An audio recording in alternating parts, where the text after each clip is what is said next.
안녕하세요. 다양한 건축물을 만날 수 있는 건축사전의 도슨트 김유아입니다. 이번 주 전시 주제는 르네상스 건축입니다. 지루하지 않게 건축 양식과 관련된 재미있는 이야기도 있으니 집중해주세요. 르네상스는 14세기에서 17세기까지 유럽에서 일어난 문화적 부흥운동으로 재생 또는 부활을 의미합니다. 르네상스 시대의 인문주의 사상이 건축에도 반영되어 인간 중심의 공간을 구현하는 데 초점을 맞추었는데요. 이에 따라 건축가들은 고대 그리스의 건축 원리를 연구하며 기하학적 대칭과 균형 잡힌 구성을 중요하게 여겼습니다. 이러한 르네상스 건축은 이탈리아 피렌체에서 시작돼 유럽 전역으로 퍼져나가며 건축의 새로운 장을 열었습니다. 그렇다면 르네상스 건축의 핵심적인 특징은 무엇일까요? 첫 번째 특징은 기하학적 대칭과 비례입니다. 고전적인 비례 원칙에 따라 균형 잡힌 형태와 대칭을 중시했는데요. 중심축을 기준으로 완벽한 대칭을 이루며 정사각형, 원, 육면체 등 다양한 기하학적 형태를 건축에 활용했습니다. 또한 건축가들은 인체 비율의 이상을 높이 평가하려 이를 설계에 적용했죠. 이는 인체에서 발견되는 비율을 모방함으로써 조화와 아름다움을 얻을 수 있다는 믿음을 반영한 것입니다. 두 번째 특징은 엔타블러처의 사용입니다. 엔타블러처는 건물의 기둥 위에 얹혀져 상층부를 지지하는 구조물입니다. 이는 아키트레이브, 프리즈, 코니스 세 가지 부분으로 나뉘는데요. 가장 낮은 부분의 아키트레이브는 평평하고 직선적인 형태를 가집니다. 중간 부분의 프리즈는 시각적으로 중요한 역할을 하며 대개 조각들로 꾸며져요. 마지막으로 가장 상단에 위치한 코니스는 비나 바람 등 외부 환경의 영향을 차단하는 역할을 합니다. 이러한 엔타블러처는 건축물의 장시성과 구조적 안정성을 높이는 데 기여했죠. 세 번째 특징은 원근법의 도입과 인간중심적 설계입니다. 르네상스 건축은 인간의 시선과 생활 방식을 고려한 설계를 추구했어요. 이에 따라 건축가들은 공간 설계의 원근법 개념을 활용하여 깊이감과 조화를 극대화했습니다. 덕분에 건축물을 바라볼 때 균형 잡힌 구도를 유지하고 인간의 시선에 맞춘 공간 구성을 실현할 수 있게 되었죠. 이러한 르네상스 건축의 특징이 잘 드러나는 건축물이 바로 우피치 미술관인데요. 보시는 것처럼 정사각형과 직사각형을 기반으로 한 균형 잡힌 배치가 돋보입니다. 또한 건물 좌우의 대칭성이 명확하게 드러나죠. 그리고 엔타블러처는 구조를 시각적으로 구분하고 건물의 전체적인 비례를 조화롭게 정리해줍니다. 우피치 미술관의 긴 복도에는 중앙의 소실점으로 모든 선이 수렴하는 원근법 구조를 확인할 수 있는데요. 그리고 빛이 최대한 유입될 수 있도록 창문을 활용한 개방적인 공간으로 설계되었습니다. 무엇보다 편리한 동선 덕분에 편하게 관람하실 수 있어요. 이러한 우피치 미술관이 원래는 관공서로 이용되었다는 사실 다들 알고 계셨나요? 우피치는 이탈리아어로 사무실이라는 의미인데요. 이에 맞게 우피치 미술관은 이탈리아의 메디치 가문이 행정 업무를 보던 관공서였습니다. 시간이 지나며 메디치 가문의 예술작품들이 이곳에 보관되기 시작했고 이후 18세기에 공식적인 미술관이 되었죠. 사무실이었던 각각의 방들에 현재는 다양한 그림들과 조각상들이 전시되어 있답니다. 르네상스 양식이 잘 나타나는 또 다른 건축물로는 샹보르성이 있습니다. 대칭적인 창문 배치와 고대 그리스 건축에서 영향을 받은 기둥과 아치를 볼 수 있죠. 성의 넓은 복도나 계단은 원근법을 활용해 깊이감을 주는데요. 특히 계단은 성들이 점차 좁아지는 형태로 설계돼 입체감을 강조하죠. 또한 석재 조각이나 천장의 섬세한 장식은 고전적 아름다움을 나타냅니다. 여러분, 샹보르 성이 지어진 이유가 무엇인지 궁금하지 않으신가요? 샹보르 성은 프랑스의 왕 프랑수아 1세의 명령으로 지어졌답니다. 바로 그의 취미였던 사냥을 즐기기 위해서 말이죠.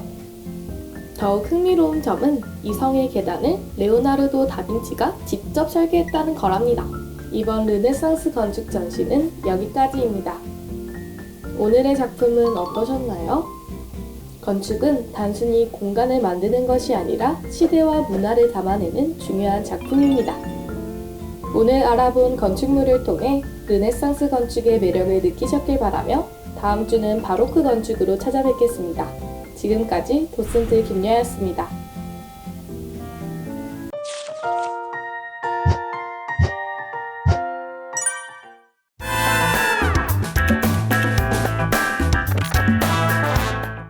본부, 여기는 코드네임 스카이. 노벨상 수상자 명단을 누군가가 악의적으로 해킹했습니다. 지금부터 기밀 문서를 토대로 암호해독 시작하겠습니다. 노벨 생리의학상 기밀 문서? 이 문서를 제대로 파악하려면 노벨 생리의학상에 대해 알아봐야겠어. 노벨 생리의학상은 인류의 건강과 생명과학의 발전에 크게 기여한 연구자들에게 주어지는 상이야. 백신 개발이나 줄기세포 연구처럼 의학과 생물학 발전을 이끈 연구들이 많이 선정됐지. 이 상은 단순히 뛰어난 과학자들을 기리는 것뿐만 아니라 인류의 건강과 생명을 지키는 데에 중요한 역할을 해 큰 의미가 있어. 하지만 이 명단에는 수상연도만 남아있고 수상자 이름은 지워져 있어. 1945년 해당 연도에 노벨 생리의학상을 받은 인물은 알렉산더 플레밍과 하워드 플로리로 추려지겠군. 이제 인물들을 파악해볼까? 알렉산더 플레밍, 1881년 영국에서 태어난 의사이자 생물학자로 20세기 최고의 발명품 중 하나인 페니실린을 발견해 항생제의 아버지라 불리지. 플레밍은 어린 나이에 런던으로 가 공부를 시작했어. 그는 부족한 환경에도 불구하고 꿈을 위해 노력했지. 결국 학교에서 우수한 성적을 거둔 플레밍은 세인트 메리 병원에서 의사가 되기 위한 본격적인 준비를 시작했어. 1914년 제1차 세계대전이 발발하면서 그는 부상병들을 치료하게 됐지. 그 과정에서 감염 치료의 한계를 절실히 느꼈고 세균을 효과적으로 없앨 방법을 연구하기 시작했어. 하워드 플로리, 1898년 호주에서 태어난 병리학자로 현대 항생제 치료의 기틀을 마련한 인물이야. 그는 영국에서 다양한 연구자들과 협력하며 세균 감염 치료를 위한 항생제 개발에 몰두했어. 그의 연구는 지금까지도 감염병 치료와 제약산업 발전에 큰 영향을 미치고 있지. 본부, 인물 파악 완료했습니다. 이제 공통점을 찾아 암호를 해독하겠습니다. 두 인물의 공통점을 찾기 위해서는 그들이 한 연구에 대해 더 조사해볼 필요가 있겠어. 이 둘 사이에 숨겨진 연결고리를 찾는다면 암호를 풀 수 있을 거야. 1928년 플레밍은 포도상구균을 연구하던 중 실수로 배양 접시를 열어둔 채 휴가를 떠났어. 돌아와 보니 배양 접시 속 균들이 거의 사라지고 그 자리에 곰팡이가 자라고 있었지. 이를 이상하게 여긴 플레밍은 곰팡이를 연구했고 그 곰팡이가 포도상구균을 없애는 물질을 만들어낸다는 사실을 발견했어. 그는 실험을 거듭한 끝에 이 물질이 강력한 항균 작용을 한다는 것을 알아냈지. 그게 바로 페니실린이야. 하지만 초기의 페니실린은 환경에 매우 민감했어. 온도와 조건이 맞지 않으면 쉽게 분해됐지.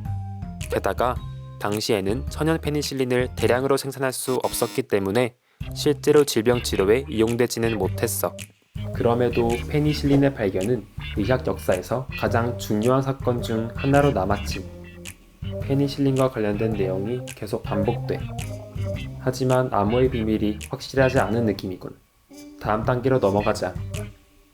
1935년 플로리는 동료 과학자와 함께 항생 물질에 대한 연구를 진행했어. 플로리는 몸속에서 세균을 없애는 물질인 라이소자임을 순수 분리하고 이 물질이 어떻게 세균을 없애는지 알아보려고 했어. 순수 분리란 특정 물질을 다른 성분과 섞이지 않은 상태로 추출하는 과정을 말해. 이 연구를 진행하던 중 플로리는 플레밍이 발견한 페니실린에 관심을 가지게 되었어. 그는 새로운 방법으로 연구를 진행하면 다른 결과를 얻을 수 있을 거라 기대해 다시 연구를 진행했지. 플로리는 순수 분리한 페니실린 분말을 이용해 1940년부터 동물 실험을 진행했어. 그 결과 감염된 쥐에서 페니실린이 효과가 있다는 사실을 확인하고 논문을 발표했지. 이후 플로리는 환자를 대상으로 페니실린의 임상 실험을 실시했어. 그리고 페니실린을 대량으로 분리하기 위한 연구를 진행했지. 또한 1941년 페니실린이 감염병 치료제로 유효하다는 논문을 발표했어. 제2차 세계대전이 한창이던 1943년부터 페니실린은 부상병 치료에 널리 이용되기 시작했지. 이에 따라 많은 생명을 구할 수 있었어. 하워드 플로리의 연구에서도 페니실린이 반복되는 걸 알았어. 모든 내용을 종합해보면 플레밍은 페니실린 발견, 플로리는 페니실린의 효과 입증. 결국 페니실린 자체가 비밀의 열쇠를 쥐고 있던 거야. 그럼 이게 바로 암호의 답, 페니실린이겠군.